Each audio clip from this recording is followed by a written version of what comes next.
जय हिंद दोस्तों। आज यानी 27 नवंबर 2025 को आरआरबी ग्रुप डी की फर्स्ट शिफ्ट का एग्जाम खत्म हो चुका है और हमारे पास आ चुके हैं जीके, साइंस और करंट अफेयर के 27 एकदम सटीक यानी कि रियल प्रश्न। अगर आपका पेपर कल या आने वाली शिफ्ट्स में है तो यह वीडियो आपके लिए रामबाण साबित होगी, क्योंकि हम सिर्फ प्रश्न और उत्तर नहीं देखेंगे बल्कि हर प्रश्न के साथ एक्स्ट्रा फैक्ट्स भी देखेंगे, जहां से रेलवे बार बार सवाल पूछता है। तो कॉपी पेन लेकर बैठ जाइए और चलिए शुरू करते हैं आज का एनालिसिस। चलिए देखते हैं पहला क्वेश्चन क्या पूछा है आपसे। पहला क्वेश्चन जो पूछा है वह पूछा है उल्लास योजना के तहत पूर्ण साक्षर घोषित होने वाला भारत का तीसरा राज्य कौन है। चलिए बताइए राइट आंसर क्या हो जाएगा इसका जो पूछा था। तो राइट आंसर जो इस प्रश्न का था वो था ऑप्शन सी, त्रिपुरा इस प्रश्न का राइट आंसर हो जाएगा। ऑप्शन सी जो था इस प्रश्न का राइट आंसर था।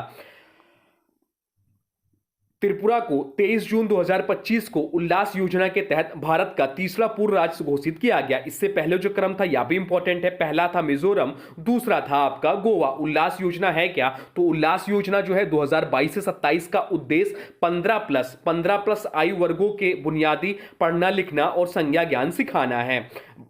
अन्य विकल्पों की बात करें जो दिया हुआ था वह था मिजोरम, तो या गलत हो या तो जो था या गलत था, या पहला पूर्ण साक्षर वाला राज्य था गोवा या दूसरा पूर्ण साक्षर वाला राज्य है। और लद्दाख की बात करें तो यह यूटी है, राज्य नहीं, या पूर्ण साक्षर भी नहीं है। अब आपसे पूछ जा सकता है, यह भी ध्यान रखिए, तो आपसे आने वाली शिफ्टों में पूछ सकता है कि उल्लास की योजना अवधि। तो उल्लास की योजना अवधि जो है 2022 से 27 है। संचालित किसके द्वारा होता है? शिक्षा मंत्रालय द्वारा यह योजना संचालित है। पहला पूर्ण साक्षर राज्य मिजोरम है और दूसरा पूर्ण साक्षर राज्य गोवा है। तो ये सब पॉइंट एक्स्ट्रा ध्यान रखिएगा। अब चलते हैं अगले प्रश्न की ओर, देखते हैं अगला प्रश्न क्या पूछा था आपसे। अगला प्रश्न जो पूछा था वह पूछा था 2025 का अंडर 19 महिला T20 वर्ल्ड कप किसने जीता था। आपसे पूछा कि 2025 का अंडर 19 महिला T20 वर्ल्ड कप किसने जीता था। बताइए राइट आंसर क्या हो जाएगा। तो राइट आंसर जो था इस प्रश्न का वो था ऑप्शन सी, भारत। भारत जो था इस प्रश्न का राइट आंसर था। भारत इस प्रश्न का राइट आंसर हो जाता। 2025 ICC under women's T20 world cup में फाइनल मैच में भारत ने साउथ अफ्रीका अंडर 19 वुमेन्स को हराकर खिताब अपने नाम किया। यह भारत की लगातार दूसरी बार अंडर 19 महिला T20 वर्ल्ड कप जीता है। पहली बार 2023 में जीती थी और यह भारत की लगातार दूसरी बार है। फाइनल में भारत ने 9 विकेट से जीत दर्ज की थी। फाइनल में जो भारत है वह 9 विकेट से जीत दर्ज की थी। चलिए 2025 under 19 women's T20 world cup से इंपॉर्टेंट क्वेश्चन बताते हैं जो आपके आने वाली शिफ्टों में पूछ सकता है। अगर आने वाले टाइम में आपका एग्जाम है तो एक क्वेश्चन सीधा पूछ सकता है आपसे, 2025 अंडर 19 T20 वर्ल्ड कप किसने जीता? तो भारत ने जीता था। 2025 अंडर 19 महिला T20 विश्व कप का फाइनल कहां खेला गया था? तो यह मलेशिया में खेला गया था, यह भी ध्यान रखना है। भारत ने फाइनल में किस टीम को हराया था? तो भारत ने फाइनल में दक्षिण अफ्रीका को हराया था। फाइनल में किसने को हराया था? दक्षिण अफ्रीका को हराया था। भारत ने फाइनल कितने विकेट से जीता? तो भारत ने फाइनल जो जीता था वह 9 विकेट से जीता था। 9 विकेट से जीता था। फाइनल का प्लेयर ऑफ द मैच कौन जीता? तो फाइनल में प्लेयर ऑफ द मैच यानी कि मैच की सर्वश्रेष्ठ खिलाड़ी कौन बनी थी? तो वो बनी थी गोंगडी त्रिशा। गोंगडी त्रिशा इस प्रश्न का राइट आंसर हो जाएगा। गोंगडी त्रिशा ने फाइनल में कितने रन बनाए थे? तो 44 रन बनाए थे गोंगडी त्रिशा ने। गोंगडी त्रिशा ने फाइनल में कितने विकेट लिए थे? तो उन्होंने 3 विकेट लिए थे। भारत ने यह टूर्नामेंट लगातार कितनी बार जीता है? तो यह टूर्नामेंट भारत ने लगातार 2 बार जीता है। 2025 अंडर 19 महिला T20 विश्व कप किस देश में आयोजित हुआ था? तो मलेशिया में आयोजित हुआ था। टूर्नामेंट की तिथियां क्या थी? तो 18 जनवरी से 2 फरवरी 2025 थी। भारत पूरे टूर्नामेंट में कितने मैच हारी? तो भारत एक भी मैच नहीं हारी, भारत अजय रहा। फाइनल में भारत की कप्तान कौन थी? यह भी ध्यान रखना है। तो फाइनल में भारत की कप्तान जो थी अर्चना देवी थी। दक्षिण अफ्रीका ने फाइनल में कितने रन बनाए? तो 94 रन बनाए थे। अब चलते हैं अगले प्रश्न की ओर, देखते हैं अगला प्रश्न क्या पूछा था आपसे। अगला प्रश्न जो पूछा था वह पूछा था द क्रिकेट ए हिस्ट्री पुस्तक के लेखक कौन है। आपसे पूछा था कि the test cricket a history, test cricket a history पुस्तक के लेखक कौन है, यह आपसे पूछा था। बताइए इसका राइट आंसर क्या था। तो राइट आंसर था इसका जो था वो था ऑप्शन बी। ऑप्शन बी इस प्रश्न का राइट आंसर था। टिम बेगमोर। टिम बेगमोर इस प्रश्न का राइट आंसर था। Tim बेगमोर test cricket a history नामक किताब के लेखक टिम विगमोर थे। अब अगला प्रश्न जो आपसे पूछा गया था वह पूछा गया था जल में नाइट्रोजन और फास्फोरस जैसे पोषक तत्वों की अधिकता से शैवाल बढ़ने की प्रक्रिया क्या कहलाती है। आपसे पूछा था कि जल में नाइट्रोजन और फास्फोरस जैसे पोषक तत्वों की अधिकता से शैवाल बढ़ने की प्रक्रिया क्या कहलाती है। यह प्रश्न आया था, बढ़िया प्रश्न था। बताइए क्या होगा इसका राइट आंसर। इसका आपको पता था? तो इसका जो राइट आंसर था वो था ऑप्शन बी, यूट्रोफिकेशन इस प्रश्न का राइट आंसर हो जाएगा। यूट्रोफिकेशन एसिडिफिकेशन वह प्रक्रिया है जिसमें जल में नाइट्रोजन व फास्फोरस की अधिकता से शैवालों की अत्यधिक वृद्धि होती है। क्या होती है? तो शैवालों की अत्यधिक वृद्धि होती है। शैवाल बढ़ने से पानी में ऑक्सीजन कम हो जाती है जिससे मछलियां मर सकती हैं। यह समस्या मुख्यतः खाद, सीवेज और केमिकल के बहाव से होती हैं। अब चलते हैं अगले प्रश्न की ओर, देखते हैं अगला प्रश्न क्या पूछा था आपसे। अगला प्रश्न पूछा था नेप्थलीन के जलने पर किस रंग की ज्वाला निकलती है। आपसे पूछा था कि नेप्थलीन के जलने पर किस रंग की ज्वाला निकलती है। बताइए क्या था इसका राइट आंसर। तो राइट आंसर था ऑप्शन सी, पीली धुआंधार ज्वाला। पीली धुआंधार ज्वाला इस प्रश्न का राइट आंसर था। नेप्थलीन एक सुगंधित हाइड्रोकार्बन है। नेप्थलीन क्या है? तो नेप्थलीन जो है एक सुगंधित हाइड्रोकार्बन है। नेप्थलीन जो एक सुगंधित हाइड्रोकार्बन है।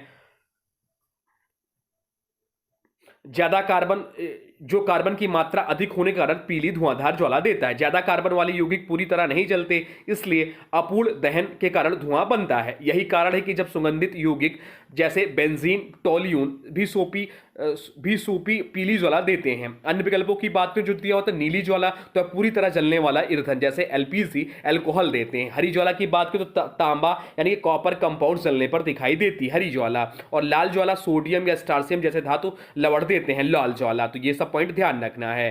अब चलते हैं अगले प्रश्न की ओर, देखते हैं अगला प्रश्न क्या पूछा था आपसे। अगला प्रश्न जो पूछा था वह पूछा था 2024 में मेजर ध्यानचंद खेल रत्न पुरस्कार किसे दिया गया। आपसे पूछा था कि 2024 में मेजर ध्यानचंद खेल रत्न पुरस्कार किसे दिया गया था। बताइए राइट आंसर क्या हो जाएगा। तो राइट आंसर जो हो जाएगा इस प्रश्न का वो था एक ऑप्शन उपरोक्त सभी। तो उपरोक्त सभी इस प्रश्न का राइट आंसर हो जाएगा। 2024 में मेजर ध्यानचंद खेल रत्न पुरस्कार जो मिला था वो उपरोक्त सभी को मिला था। 2024 में कुल 4 खिलाड़ियों को मेजर ध्यानचंद खेल रत्न दिया गया था। 2024 में मेजर ध्यानचंद खेल रत्न पहली बार 4 खिलाड़ियों को एक साथ दिया गया था। कौन कौन से थे? तो हरमनप्रीत सिंह हॉकी से, डी गुगे शतरंज से, मनु भाकर शूटिंग से, प्रवीण कुमार एथलीट्स थे। खेल रत्न जो है भारत का सबसे बड़ा खेल सम्मान है जो असाधारण अंतरराष्ट्रीय प्रदर्शन में दिया जाता है। तो ये सब पॉइंट ध्यान रखना है। अब चलते हैं देखते हैं अगला प्रश्न क्या पूछा था। अगला प्रश्न जो पूछा था वह पूछा था अर्जुन पुरस्कार 2024 सबसे ज्यादा किस खेल में दिए गए थे। आपसे पूछा कि अर्जुन पुरस्कार 2024 जो है सबसे ज्यादा किस खेल में दिए गए थे। बताइए राइट आंसर क्या हो जाएगा। तो राइट आंसर था इस प्रश्न का वो था ऑप्शन सी, पैरा एथलीट्स इस प्रश्न का राइट आंसर हो जाएगा। चलिए डिटेल में पढ़ लेते हैं। कुल 17 खिलाड़ियों को अर्जुन पुरस्कार 2024 में पैरा एथलीट्स से सम्मानित किया गया था। 2024 के अर्जुन पुरस्कारों में सबसे अधिक 17 पुरस्कार पैरा एथलीट्स खिलाड़ियों को मिले। पहली बार है जब किसी एकल खेल में इतनी बड़ी संख्या में पैरा एथलीटों को सम्मान मिला। अर्जुन पुरस्कार जो है उत्कृष्टता, निरंतर प्रदर्शन और अंतरराष्ट्रीय स्तर पर दिया जाता है। आपके अगर आने वाले सेटों की बात करें तो ये आपसे पूछ सकता है कि अर्जुन पुरस्कार 2024 में सबसे ज्यादा किससे मिला। तो पैरा एथलीट्स में 17 खिलाड़ी को मिला। यह संख्या सभी खेलों में सबसे अधिक है। चलिए अब अर्जुन अवार्ड से संबंधित कुछ महत्वपूर्ण प्रश्न देख लेते हैं जो आपके आने वाले सेटों में पूछ सकता है। एक पूछ सकता है आपसे कि अर्जुन अवार्ड 2024 किस मंत्रालय द्वारा प्रदान किया जाता है। तो ministry of youth affairs and sports द्वारा। 2024 अर्जुन अवार्ड में कुल कितने खिलाड़ियों को सम्मानित किया गया। तो 32 खिलाड़ियों को अर्जुन अवार्ड 2024 मिला। अर्जुन अवार्ड 2024 प्राप्त करने वालों को कितनी पुरस्कार राशि दी जाती है। तो अर्जुन अवार्ड जो पाते हैं उन्हें जो राशि दी जाती है 15 लाख रुपए नगद, अर्जुन की मूर्ति और प्रशस्ति पत्र मिलता है। अर्जुन अवार्ड भारत के कौन सा क्रम में खेल सम्मान, तो इसे भारत का दूसरा सबसे प्रमुख खेल सम्मान माना जाता है। 2024 अर्जुन अवार्ड विजेताओं की सूची में कितने पैरा एथलीट शामिल थे। तो कुल 17 पैरा एथलीटों को 2024 में अर्जुन अवार्ड मिला था। 2024 में अवार्ड से पहले अर्जुन अवार्ड पहली बार कब दिया गया था। तो यह पुरस्कार पहली बार 1961 में दिया गया था। तो ये सब पॉइंट ध्यान रखना है। अब अगला प्रश्न जो पूछा था वह पूछा था तीसरे बच्चे के लिए मातृत्व अवकाश देने का फैसला किस कोर्ट ने सुनाया है। आपसे पूछा है कि तीसरे बच्चे के लिए मातृत्व अवकाश देने का फैसला किस कोर्ट ने सुनाया है। बताइए राइट आंसर क्या हो जाएगा इस प्रश्न का। तो राइट आंसर जो था वो था option C, supreme court of India इस प्रश्न का राइट आंसर था। के उमा केस सुप्रीम कोर्ट द्वारा तीसरे बच्चे के लिए भी मातृत्व अवकाश मान्य किया गया। सुप्रीम कोर्ट ने के उमा देवी केस में कहा कि तीसरे बच्चे के जन्म पर भी महिला को मातृत्व अवकाश मिलना चाहिए। कोर्ट ने कहा कि मातृत्व का एक मौलिक अधिकार से जुड़ा विषय है, इसलिए इसे बच्चे की संख्या से नहीं बांधा जा सकता। यह फैसला महिला कर्मचारियों के काम, जीवन संतुलन और अधिकारों को मजबूत करता है। अब चलते हैं अगले प्रश्न की ओर, देखते हैं अगला प्रश्न क्या पूछा है आपसे। अगला प्रश्न पूछा है नासा के अनुसार हिमालय की बर्फ को कौन सा प्रदूषक प्रभावित कर रहा है। आपसे पूछा कि नासा के अनुसार हिमालय हिमालय की बर्फ को कौन सा प्रदूषक प्रभावित कर रहा है? बताइए क्या इसका राइट आंसर होगा। तो राइट आंसर तो जिसका था वो था ऑप्शन सी, ब्लैक कार्बन इस प्रश्न का राइट आंसर था। नासा की स्टडी के अनुसार ब्लैक कार्बन हिमालय की बर्फ को काला कर रहा है, जिससे पिघलने की गति तेज हो जाती है। ब्लैक कार्बन मुख्यतः वाहनों, बायोमास जलने, औद्योगिक धुएं और चूल्हों से निकलता है या सूर्य की गर्मी को अधिक अवशोषित करता है, जिससे हिमनद तेजी से सिकुड़ते हैं। अब देखते हैं अगला प्रश्न क्या पूछा था। तो अगला प्रश्न जो पूछा था वह पूछा था निम्नलिखित में से किस में ऑक्सीजन नहीं होता है। आपसे पूछा था कि निम्नलिखित में से किस में ऑक्सीजन नहीं होता है, बताइए क्या था राइट आंसर इस प्रश्न का। तो राइट आंसर जो इस प्रश्न का था वो था ऑप्शन डी, एल्केन इस प्रश्न का राइट आंसर था। एल्केन, एल्केन में केवल कार्बन और हाइड्रोजन होते हैं, कोई ऑक्सीजन नहीं होता है। एल्केन का जो रासायनिक सूत्र है वह CnH2n+2 या एक संतृप्त हाइड्रोकार्बन है जिसमें ऑक्सीजन नहीं होता। अल्कोहल OH, कीटोन CO और कार्बोक्सिलिक अम्ल COO या सभी में ऑक्सीजन उपस्थित होता है, इसलिए ऑप्शन में ऑक्सीजन ना होने वाला एकमात्र समूह एल्कीन है। अब चलते हैं देखते हैं अगला प्रश्न क्या पूछा था आपसे। अगला प्रश्न जो पूछा था वह पूछा था शतरंज में अर्जुन पुरस्कार 2024 किसे मिला डी गुगेस के अलावा। आपसे पूछा था शतरंज में अर्जुन पुरस्कार किसे मिला डी गुगेस के अलावा, बताइए इस प्रश्न का राइट आंसर क्या था। तो राइट आंसर जो प्रश्न था वो था ऑप्शन सी, ऑप्शन सी इस प्रश्न का राइट आंसर था। 2024 अर्जुन पुरस्कार में शतरंज के क्षेत्र में डी गुगेस के अलावा वर्तिका अग्रवाल को सम्मानित किया गया। वर्तिका अग्रवाल भारत की युवा अंतर्राष्ट्रीय मास्टर और उभरती हुई महिला शतरंज खिलाड़ी है। भारत में शतरंज को बढ़ावा देने के लिए 2024 में कुल 2 खिलाड़ियों का सम्मान मिला। अब चलते हैं अगले प्रश्न की ओर, देखते हैं अगला प्रश्न क्या पूछा था आपसे। अगला प्रश्न जो पूछा था वह पूछा था कॉपर सल्फेट के नीले विलयन में जिंक डालने पर रंग कैसा हो जाता है। आपसे पूछा था कि कॉपर सल्फेट के नीले विलयन में जिंक डालने पर रंग कैसा हो जाता है, यह आपसे पूछा था, बताइए क्या होगा इस राइट आंसर। तो राइट आंसर जो इसका था वो था ऑप्शन डी, रंगहीन। रंगहीन इस प्रश्न का राइट आंसर था। कॉपर सल्फेट का विलयन नीले रंग का होता है क्योंकि इसमें जो है कॉपर आयन मौजूद होते हैं। जिंक कॉपर से अधिक क्रियाशील धातु है, इसलिए यह कॉपर को विस्थापित कर देता है। जिंक सल्फेट रंगहीन होता है, इसलिए विलयन का नीला रंग गायब हो जाता है। अब चलते हैं अगले प्रश्न की ओर, देखते हैं अगला प्रश्न क्या पूछा था आपसे। अगला प्रश्न पूछा था क्रियाशीलता श्रेणी के मध्यम स्थान पर कौन सा तत्व आता है। आपसे पूछा था कि क्रियाशीलता श्रेणी में मध्यम स्थान पर कौन सा तत्व आता है, बताइए क्या था इसका राइट आंसर। तो राइट आंसर जो इसका था वो था ऑप्शन सी इस प्रश्न का राइट आंसर था। आयरन, आयरन इस प्रश्न का राइट आंसर था। चलते हैं अगले प्रश्न की ओर, देखते हैं अगला प्रश्न क्या पूछा था। अगला प्रश्न जो पूछा था वह पूछा था पौधों में प्रकाश संश्लेषण के लिए मुख्य रूप से कौन सा ऊतक जिम्मेदार है। आपसे पूछा था कि पौधों में प्रकाश संश्लेषण के लिए मुख्य रूप से कौन सा ऊतक जिम्मेदार था, बताइए राइट आंसर क्या था। तो राइट आंसर जो इस प्रश्न का था वो था ऑप्शन सी, पेरेन्काइमा या मोजोफिल इस प्रश्न का राइट आंसर था। प्रकाश संश्लेषण मुख्य रूप से पत्ती के मेसोफिल में मौजूद क्लोरोफिल युक्त पेरेन्काइमा कोशिकाओं में होता है।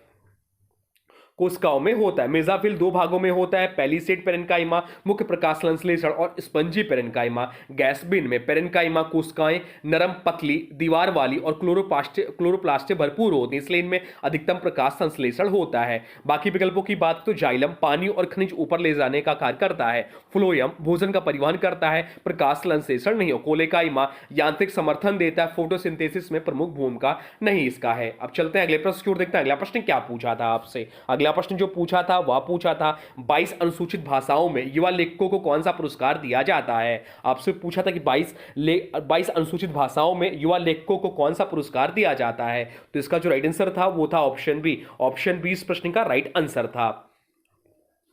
साहित्य अकादमी युवा पुरस्कार 22 अनुसूचित भाषाओं में युवा लेखकों जो कि 35 वर्ष से कम को दिया जाता है। इस पुरस्कार का उद्देश्य युवा साहित्यकारों को प्रोत्साहन देना और भारतीय भाषाओं का विकास करना है। यह पुरस्कार साहित्य अकादमी द्वारा हर वर्ष कविता, कहानी, उपन्यास, निबंध आदि सभी विधाओं में दिया जाता है। अब देखते हैं अगला प्रश्न क्या पूछा था आपसे। अगला प्रश्न जो पूछा था वह पूछा था 30 जून 2025 को तेलंगाना में केमिकल फैक्ट्री ब्लास्ट किस जिले में हुआ था। आपसे पूछा था कि 30 जून 2025 को तेलंगाना में केमिकल फैक्ट्री ब्लास्ट किस जिले में हुआ था, बताइए राइट आंसर क्या था। तो राइट आंसर था संगारेड्डी। संगारेड्डी इस प्रश्न का राइट आंसर था। राइट आंसर था ऑप्शन सी, संगारेड्डी। ब्लास्ट जो हुआ था चिगासी इंडस्ट्रीज के केमिकल प्लांट में हुआ था। 30 जून 2025 को तेलंगाना के संगारेड्डी जिले में स्थित था। बात यहाँ हुई तेलंगाना की। तेलंगाना की राजधानी क्या है और तेलंगाना राज्य का गठन कब हुआ था, ये आप लोग कमेंट बॉक्स में बताइए। अब चलते हैं अगले प्रश्न की ओर, देखते हैं अगला प्रश्न क्या पूछा था आपसे। अगला प्रश्न जो पूछा था वह पूछा था भारत में 6 दिनों का मौसम पूर्वानुमान कौन जारी करता है। आपसे पूछा कि भारत में 6 दिनों का मौसम पूर्वानुमान यानी 6 डे वेदर फॉरकास्ट कौन जारी करता है, बताइए। राइट आंसर क्या हो जाएगा? राइट आंसर हो जाएगा इस प्रश्न का वो था ऑप्शन सी, आईएमडी यानी भारतीय मौसम विज्ञान इस प्रश्न का राइट आंसर था। भारत में 6 डे वेदर फॉरकास्ट जारी करने की जिम्मेदारी आईएमडी यानी कि इंडियन मेट्रोलॉजिकल डिपार्टमेंट की है। आईएमडी तापमान, वर्षा, हवा, मानसून, तूफानी और चेतावनी से जुड़े सभी आधिकारिक मौसम अपडेट जारी करता है। आईएमडी किसके अंतर्गत काम करता है, तो यह पृथ्वी विज्ञान मंत्रालय के अंतर्गत आता है। इसका हेडक्वार्टर कहाँ है, तो नई दिल्ली है। एक क्वेश्चन आपसे पूछा था साइंस का कि विमीय सूत्र ml2 t पावर -3 किसका है, बताइए। इसका राइट आंसर क्या होगा, तो इसका जो राइट आंसर हो जाएगा वो हो जाएगा ऑप्शन सी, शक्ति का। शक्ति का या विमीय सूत्र है, ऑप्शन सी इस प्रश्न का राइट आंसर हो जाएगा। शक्ति बराबर होता क्या है, तो शक्ति बराबर होता है कार्य बटा समय। कार्य का विमीय सूत्र क्या है, तो कार्य का विमीय सूत्र ml2 t के पावर -2 और समय t से विभाजित करने पर मिलता है ml2 t -2 अपॉन t बराबर ml2 t -3। इसलिए ml2t-3 केवल पावर का विमीय सूत्र है। बल का विमीय सूत्र क्या होता है, तो बल का विमीय सूत्र और कार्य का विमीय सूत्र एग्जाम के दृष्टि से इंपॉर्टेंट है, इसको ध्यान रखना है इन सभी को। अब चलते हैं अगले प्रश्न की ओर, देखते हैं अगला प्रश्न क्या पूछा था आपसे। अगला प्रश्न जो पूछा था वह पूछा था अस्थमा रोग शरीर के किस अंग को प्रभावित करता है। आपसे पूछा था कि अस्थमा रोग शरीर के किस अंग को प्रभावित करता है, बताइए। इसका राइट आंसर क्या हो जाएगा, तो राइट आंसर जो इसका हो जाएगा वो हो जाएगा ऑप्शन सी, फेफड़े इस प्रश्न का राइट आंसर हो जाएगा। ऑप्शन सी इस प्रश्न का राइट आंसर था, फेफड़े। अस्थमा एक श्वसन यंत्र की बीमारी है जो मुख्यतः फेफड़ों की वायु नलियों को प्रभावित करती है। इसमें वायु मार्ग सूज जाते हैं, संकुचित हो जाते हैं और सांस लेने में कठिनाई, खांसी व सीटी जैसी आवाज आती है। एलर्जी, धूल, धुआं, प्रदूषण या ठंडी हवा की वजह से ट्रिगर हो सकता है। अब चलते हैं अगले प्रश्न की ओर, देखते हैं अगला प्रश्न क्या पूछा था। अगला प्रश्न जो पूछा था वह पूछा था महाराष्ट्र का कौन सा शहर कचरा प्रबंधन का मॉडल बना है। आपसे पूछा कि महाराष्ट्र का कौन सा शहर कचरा प्रबंधन का मॉडल बना है, बताइए। इस प्रश्न का राइट आंसर क्या था, तो राइट आंसर जो था वो था आपका ऑप्शन सी, कराड़ सतारा जिला इस प्रश्न का राइट आंसर था। ऑप्शन सी इस प्रश्न का राइट आंसर था, कराड़ सतारा जिला। अब देखते हैं अगला प्रश्न क्या पूछा था आपसे। अगला प्रश्न जो पूछा था वह पूछा था संविधान का 74वां संशोधन किससे संबंधित है। आपसे पूछा था कि संविधान का 74वां संशोधन किससे संबंधित है, बताइए। राइट आंसर क्या हो जाएगा इसका, तो राइट आंसर जो हो जाएगा इसका वो हो जाएगा ऑप्शन बी, नगर पालिका से संबंधित था। ऑप्शन बी इस प्रश्न का राइट आंसर हो जाएगा। 74वां संशोधन उन नगर पालिकाओं को संवैधानिक दर्जा देता है और शहरी स्थानीय निकायों का ढांचा तय करता है। इससे संविधान में भाग 9 और अनुसूची 12वीं जोड़ी जिसमें नगर पालिका के 18 विषय सूचीबद्ध हैं। इसका उद्देश्य शहरों में विकेंद्रीकरण, स्थानीय शासन, शहरी विकास और जनता की भागीदारी सुनिश्चित करना है। पंचायत राज या 73वां संशोधन है। ग्रामीण स्थानीय निकाय, जीएसटी इससे संबंधित संशोधन 101वां है। शिक्षा का अधिकार या 6वां संविधान संशोधन अनुच्छेद 21A से संबंधित है। अब चलते हैं अगले प्रश्न की ओर, देखते हैं अगला प्रश्न क्या पूछा था आपसे। अगला प्रश्न पूछा था यमुना नदी की मुख्य सहायक नदी कौन सी है। आपसे पूछा था कि यमुना नदी की मुख्य सहायक नदी कौन सी है, बताइए क्या हो जाएगा राइट आंसर। राइट आंसर हो जाएगा ऑप्शन सी, चंबल इस प्रश्न का राइट आंसर था। चंबल नदी यमुना की सबसे महत्वपूर्ण और बड़ी सहायक नदी है जो मध्य प्रदेश राजस्थान से बहते हुए यमुना में मिलती है। चंबल अपनी गहरी घाटियों और राष्ट्रीय चंबल अभयारण्य के लिए प्रसिद्ध है। या घड़ियाल और डॉल्फिन पाए जाते हैं। अन्य विकल्पों की बात करें तो सोन जो है गंगा की सहायक नदी है, गंडक या भी गंगा की सहायक नदी, और कोसी जो है इसे सारवा बिहार कहते हैं, या भी गंगा से मिलती है। चलते हैं अगले प्रश्न की ओर, देखते हैं अगला प्रश्न क्या पूछा था आपसे। अगला प्रश्न जो पूछा था वह पूछा था सल्फर का परमाणु क्रमांक कितना है। आपसे पूछा था कि सल्फर का परमाणु क्रमांक कितना है, बताइए। राइट आंसर क्या हो जाएगा इसका, तो राइट आंसर जो इसका था वो था ऑप्शन सी, 16। सल्फर का जो परमाणु क्रमांक है वह 16 है, इस प्रश्न का राइट आंसर हो जाएगा। सल्फर आवर्त सारणी के समूह 16 और अवधि 3 में पाया जाता है। परमाणु क्रमांक 16 का मतलब है कि सल्फर परमाणु में 16 प्रोटॉन होते हैं। सल्फर के प्रयोग जो है उपयोग सल्फ्यूरिक अम्ल, उर्वरक, दवाइयां और रबर उद्योग में। बाकी विकल्प जो दिया हुआ था ए 12 या मैग्नीशियम का परमाणु क्रमांक है 14 या सिलिकॉन का परमाणु क्रमांक है 18 या आर्गन का परमाणु क्रमांक है। चलते हैं अगले प्रश्न की ओर, देखते हैं अगला प्रश्न क्या पूछा था आपसे। अगला प्रश्न जो पूछा था करंट अफेयर से पूछा था, 2025 यूएस ओपन पुरुष एकल खिताब किसने जीता। आपसे पूछा कि 2025 यूएस ओपन पुरुष एकल खिताब किसने जीता था, बताइए राइट आंसर क्या हो जाएगा। राइट आंसर जो इस प्रश्न का था वो था ऑप्शन है कार्लोस अल्कराज, इस प्रश्न का राइट आंसर था। फाइनल में अल्कराज ने जेनिक सिनर को हराकर खिताब जीता। यूएस ओपन 2025 का पुरुष एकल खिताब कार्लोस अल्कराज ने जीता। फाइनल मुकाबले में इन्होंने इटली के जेनिक सिनर को हराया। यह मुकाबला नेक्स्ट जेन रिवाइलरी के रूप में प्रसिद्ध है। अल्कराज लगातार ग्रैंड स्लैम में मजबूत प्रदर्शन करते हुए नए युग के शीर्ष खिलाड़ी के रूप में उभर रहे हैं। अब चलते हैं अगले प्रश्न की ओर, देखते हैं अगला प्रश्न क्या पूछा था आपसे। अगला प्रश्न जो पूछा था वह पूछा था प्रार्थना समाज की स्थापना किसने की थी। आपसे पूछा था प्रार्थना समाज की स्थापना किसने की थी, बताइए क्या होगा राइट आंसर। राइट आंसर हो जाएगा ऑप्शन बी आत्माराम पांडुरंग, इस प्रश्न का राइट आंसर था। प्रार्थना समाज की स्थापना 1867 में आत्माराम पांडुरंग ने की। इसका उद्देश्य सामाजिक सुधार, जाति प्रथा में सुधार, महिला शिक्षा, विधवा पुनर्विवाह को बढ़ावा देना था। यह संगठन ब्रह्म समाज से प्रेरित था और महाराष्ट्र में सामाजिक धार्मिक सुधार आंदोलन का बड़ा केंद्र था। बाकी विकल्प इंपॉर्टेंट है, आपकी सेटों में पूछ सकता है। राजा राममोहन राय इन्होंने ब्रह्म समाज की स्थापना की थी 1828 में। दयानंद सरस्वती इन्होंने आर्य समाज की स्थापना की थी 1875 में। और गोपाल कृष्ण गोखले ये social reform and Gokhale servants of India society के लिए जाने जाते हैं, प्रार्थना समाज से नहीं। अब चलते हैं अगले प्रश्न की ओर, देखते हैं अगला प्रश्न क्या पूछा था आपसे। अगला प्रश्न पूछा था 2025 के अंतर्राष्ट्रीय योग दिवस की थीम क्या थी। आपसे पूछा कि 2025 के अंतर्राष्ट्रीय योग दिवस की थीम क्या थी, बताइए क्या था राइट आंसर। राइट आंसर था इसका ऑप्शन सी इस प्रश्न का राइट आंसर था। एक हिंदी में से कहेंगे एक पृथ्वी एक स्वास्थ्य के लिए योग। 21 जून 2025 को मनाया गए अंतर्राष्ट्रीय योग दिवस की थीम थी yoga for one earth and one health. Theme का उद्देश्य या संदेश देना था कि योग केवल शारीरिक नहीं बल्कि ग्रह व संपूर्ण मानव जाति के कल्याण से जुड़ा है। अब चलते हैं अगले प्रश्न की ओर, देखते हैं अगला प्रश्न क्या पूछा था आपसे। अगला प्रश्न जो पूछा था वह पूछा था विटामिन B3 यानी कि नियासिन की कमी से कौन सा रोग होता है जिसे फोल्डी सिंड्रोम कहा जाता है, तो बताइए इसका राइट आंसर क्या था। राइट आंसर था इसका ऑप्शन बी पेलाग्रा रोग, इस प्रश्न का राइट आंसर था। विटामिन B3 जिसे नियासिन भी बोलते हैं कि कमी से होने वाला रोग पेलाग्रा कहलाता है। इसे फोल्डी सिंड्रोम कहते हैं क्योंकि इसके 4 मुख्य लक्षण होते हैं, त्वचा रोग, दस्त, स्मृति हास, गंभीर स्थिति में मृत्यु। उन क्षेत्रों में अधिक पाया जाता है, या उन क्षेत्रों में अधिक पाया जाता है जहां भोजन में प्रोटीन और नियासिन की कमी होती है। बाकी विकल्पों की बात करें तो स्कर्वी जो है विटामिन सी की कमी से, रिकेटस जो है विटामिन डी की कमी से, एनीमिया जो है आयरन या विटामिन B12 की कमी से होता है। अब आज के वीडियो से प्रश्न है, इसका राइट आंसर आप लोग को बताना है। आज के वीडियो से प्रश्न है 2025 का अंडर 19 महिला T20 वर्ल्ड कप का किताब किसने जीता था। आपसे पूछा कि 2025 का अंडर 19 महिला T20 वर्ल्ड कप का किताब किसने जीता था, या आपके असाइनमेंट या आपके लिए असाइनमेंट, इसका राइट आंसर आप लोग को बताना है। तो दोस्तों ये थे आज की पहली शिफ्ट के 100% रियल प्रश्न। आज के पेपर को देखकर मेरा निष्कर्ष यही है कि पेपर मॉडरेट है। अगर आपकी तैयारी अच्छी है तो आपके आसानी से 70 से 80 प्रश्न बन रहे होंगे। बस करंट अफेयर्स 2024-25 और साइंस के फार्मूले अच्छे से देखकर जाइएगा अगर आने वाले सेटों में आपका एग्जाम है। अगर आप चाहते हैं कि मैं सेकंड शिफ्ट का भी ऐसे सटीक एनालिसिस लेकर आऊं तो वीडियो को लाइक करें और रेलवे एग्जाम टारगेट चैनल को अभी सब्सक्राइब करें। तो चलिए हम मिलते हैं नए वीडियो में, तब तक के लिए thanks for watching railway exam target channel को। जय हिंद, वंदे मातरम।